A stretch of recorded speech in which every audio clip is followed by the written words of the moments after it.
እሺ ሀባይብ እንዴት ናችሁ? ሰሞኑን ጠፋ ብለናል አለን ማለት ነው። እና ምንድነው ምን አዲስ ተገኝላችሁ ነው የመጣሁት። የመዳም ቀሞች ወደ ሀገራቸው እያገቡ ነው። ድል ባለ ሰርግ እያገቡ ነው። ጋይስ ምን ተገኝቶ ነው? አስረዱለኛም የተገኘው ምንድነው? ታፈሰ እንዴ ከወርቅ ከቤት ከምንድነው ከባህር ወይም ከመሬት ከምታጸዱበት አገኛችሁ ወይ?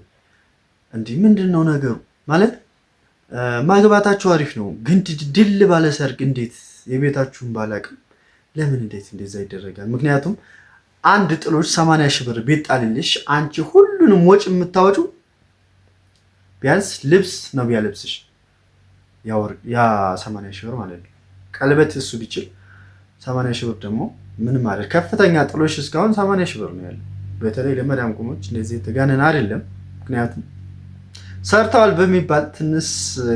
በሚባል ደረጃ ጥሎሻችሁ ብዙ አነስ ያለ ነው ማለት ነው። እና የሰርግ በተለይ አሁን ላይ ምንድነው እስከ ሰኔ ድረስ በጣም ሰርግ ነው ጋይስ። እና ምንድነው ምን ተገኘ? ለምን ወጭ ላይ ታወጣላችሁ? ለምን እንደዚህ ታደርጋላችሁ? አንድ በሬ 100 ሺህ ብር ነው የገባው። አንድ በሬ 110 120 ሺህ ብር ገዝታችሁ ያንን ተምታደርጉ ቢያንስ አንድ ሰርግ ለመደገስ እስከ 200 ሺህ ከዛ በላይ 400 ሺህ ድረስ ያወጣል። ወንድ ልጅ እስከ 500 ሺህ ያወጣል። ሴት ልጅ ቢያንስ በግማሹ 300 ሺህ ብር ታወጣለች። 300 ሺህ ብር ቤተሰብ አይደለችው የሚችላችሁ። በተለይ መዳም ቆሞች እናንተ ናችሁ ለሰርጋችሁ የምታወጡት ማለት ነው። እና ለምን እንደዛ ይሆናል? መሆን የለበትም። ሱቅሽን ትከፍቻለሽ፣ ተመጣሽ የሆነ ነገር ትከፍቻለሽ፣ አካፋፋይ ነገር ትከፍቻለሽ፣ የሆነ ሸቀጥ ነገር ሸቀጥም ቢሆን ሰፋ ካደረጋችሁት ያዋጣል ማለት ነው። እና ምንም ነገር የማያዋጣ የለም። እዛ ሀገር ሄዳችሁ 500 ሺህ በላይ ቢያንስ እንደው ከ600 ሺህ በታች ነው እንጂ ይዛችሁ መጡት። ከዛ በላይ የአብዛኞቻችሁ ይዛችሁ አመጡ። ምክንያቱም እዚህ ብዙ ህይወት ታያላችሁ፣ ብዙ ህይወት ታሳልፋላችሁ። አንድ ቤተሰብ ይሄን አርጊ፣ ይሄን ቤተሰብ ይሄን አርጊ፣ ይሄን አርጊልኝ፣ ወንድሜ እንደዚህ ታመመ፣ እንደዚህ ምናምን ሲል በዛ ብዙ ስለምታወጡ ቢያንስ ከ600 ሺህ በታች ይዛችሁ አመጡ እና 300 ሺህ ብር አውጥታችሁ 300 ሺህ ብሩን የሆነ ስራ ብትሰሩበትስ ለምን ፍትፍት ታደርጉታላችሁ? ለምን ወደዛኛው ዓለም መልሳችሁ ትሄዳላችሁ? አንዳንድ ባል ጥሩ ነው በነገራችን ላይ ሰርቱ መልሰሽ እንዳትጂ ይጠራል። ግን አንዳንድ የአሁኑ ዘመን ወንድ ደግሞ አንዳንዶቻቸው ስለምንድን ነው በቃ አንቺን መልሰው ትንስ በቃ ያዛርጉ ገላሽን መጦ ምንድነው ወደ ስደት መልሰሽ እንድትሄጂ ነው እንጂ የሚያደርግሽ መልሰሽ ወደ ስራ እንድትገቢ አይገፋፋሽም። ያቺን ገንዘብሽን ለመብላት ነው የሚጠራው እንጂ ላንቺ የሚያስብ የለም። ሰርግሽን ታማረሽም ኋላ በደንብ ሰፋ አድርገሽ ከከፈሽው ነገር ታዋጣሽ ኋላ ልደሰትበት ገንዘብ ጠፊ ነው ብለሽ ትደግሻለሽ እንጂ አሁን ላይ ሰርግ እስከ 300 ሺህ ብር አውጥተሽ የምታወጪው ሰርግ ለጊዜው ልትደሰትሽበት ትችያለሽ፣ ግን ህይወትሽ የሚሆነው መልሶ በአረብ ሀገር ነው የሚሆነው ማለት ነው። እና ራስሽን ጠብቂ ከነዛ ነገር ራሳችሁን ከወጪ መቆጠብ አለባችሁ እዛ ሀገር ከመጣችሁ። ምክንያቱም አሁን ላይ ለመብራት ለራሱ የምከፍሉን ነገር አናት ነው የሚመጣው አናት። እኔ መብራት ላስፈራራችሁ አይደለም፣ እንድትጠነቀቁ ነው። ገባችሁ? ጥንቃቄ እንድታደርጉ ነው። በቃ ተስፈራራን ችግር ምናምን አትንታብን የምትሉ ልጆች አላችሁ፣ ላስጠነቅቃችሁ። ኦቨን፣ ፍሪጅ፣ ስቶቭ፣ ምጣድ የምትጠቀሙ ልጆች ስትመጡ ያሰባችሁ ልጆች ጥንቃቄ አድርጉ። ስትመጡ የምትጠቀሙት በአብዛኛው ምጣድና ስቶቭ ብቻ። ከዚህ በላይ ለምሳሌ ልብስም ከተጠቀማችሁ በወር አንዴ ኦቨን ትጠቀማላችሁ። ይሄ ላውንደሪ ትጠቀማላችሁ። በቃ ኦቨን ምንም ሀገራችን ላይ ኦቨን አያስፈልግም። በተለይ ለመዳም ቆሞች አያስፈልግም። መታሽ ስራ ገብተሽ ንግድሽን ከፍተሽ ሰፋ ያለ ነገር ታዋጣሽ ትከፍቻለሽ። ምክንያቱም በትንሽ ዕቃ የምታገኛት ገንዘብ ነው መብራት ይከፍልልሻል። እና ከአሁን ላይ 1 ዋት 5 ብር ናት። 1 ዋት ማለት ነው አጠቃላይ በወር እንደው ተጠቀማችሁ በ200 ዋት ትጠቀማላችሁ ማለት ነው። 200 ዋት እኛ እንጠቀማለን። አሁን ያሱ ከሺ በላይ ነው በወር የምንከፍለው ማለት ነው። እና ለአንድ ገቢ ለሌላት ሴት አስቸጋሪ ነው ልላችሁ ፈልጌ ነው። ገባችኋ? መቼም ትረዱኛላችሁ። ምክንያቱም እናንተ ስትመጡ ትንሽ ጥንቃቄ ማድረግ እንዳለባችሁ ነው እያስጠነቀቋችሁ ያለሁት። እና ከአግባብ ወጪ ተጠንቀቁ። የመዳም ቅመሞች ጥንቃቄ ማድረጋችሁን አትርሱ ማለት እፈልጋለሁ በዚሁ አጋጣሚ። እና ዩቲዩቤ ትንሽ ችግር ላይ ነው። በደንብ ላይክ አድርጉት፣ በደንብ ኮፒ ሊንክ አድርጉልኝ ማለት ነው።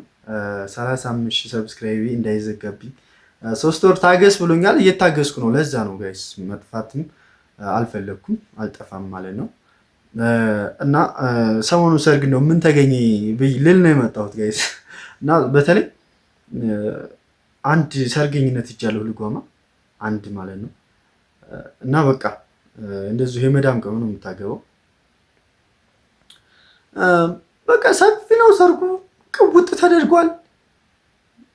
እና ያች ልጅ መልሳ እንደው ምንድን ነው ህይወቷ? ንግድም አልከፈተች እዚሁ ስለምናውቃት ማለት ነው። ንግድም አልከፈተች፣ የሆነ ነገር ማድረገች። አሁን ተደሰተችበት ይህን ገንዘብ፣ ኋላ ግን ለምን ታለቅሳለች የሚለው መጣብኝ አይኔ ላይም። እና በቃ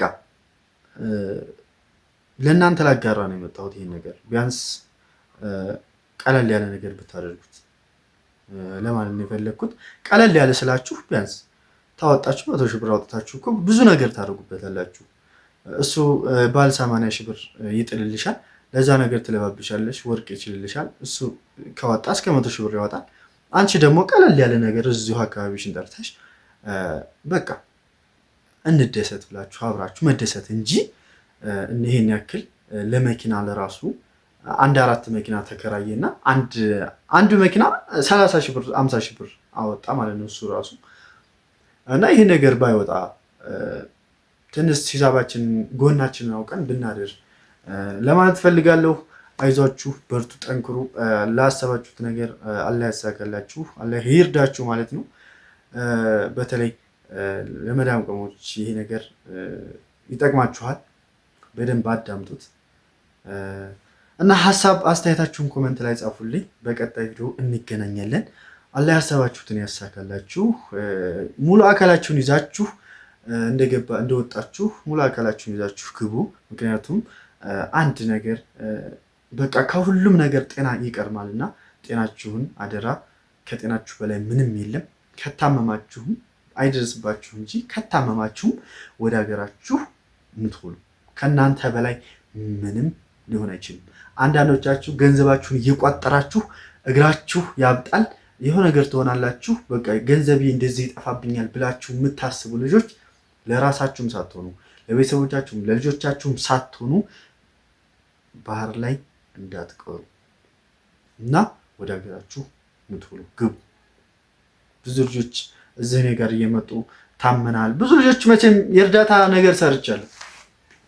እዚህ ቤት መጥተው የእርዳታ ብዙ ሰርቻለሁ እና እዛ የአረብ የመዳም ቅመሞች ናቸው አብዛኞቹ የሚሆኑት የመዳም ቅመሞች ናቸው። ግን ምንድነው ይሄው ገባቸው እንደዚህ ጎብጧል። በቃ ይሄ እንዳለ ይሄ በዚህ ሁሉ ነገር ተላልጧል። ይሄ እንዳለ እግራቸው ይሄ እንደዚህ ሙሉ አይረገጥም አንድ እግራቸው።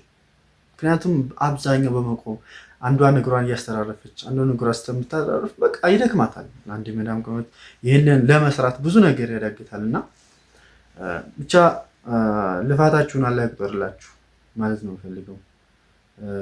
በደንብ የሚረዳችሁ ሰው ያወቀ ብቻ ነው። ማንም ሊረዳችሁ አይችልም። እኔ እናንተን የምረዳችሁ እናቴ 11 ዓመት ስለተቀመጠች ምን ያክል ጉልበቷን እንዳወጣች እና እዚህ ደረጃ ላይ እንዳለች በጣም ስለሚያሳዝነኝ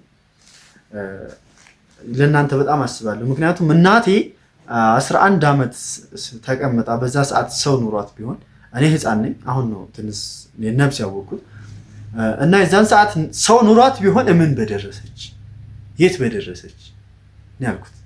እና እንደ ልፋታችሁ አይደለም የመዳም ቅመሞች። ምክንያቱም ትንሽ ገንዘቡ አይባረክም መሰለኝ። ብቻ እንደዛ ለፍታችሁ እግራችሁ አውጡ የምታመጡት ገንዘብ ውለታ ላይ አይሆንም፣ ውላ አይሆንም።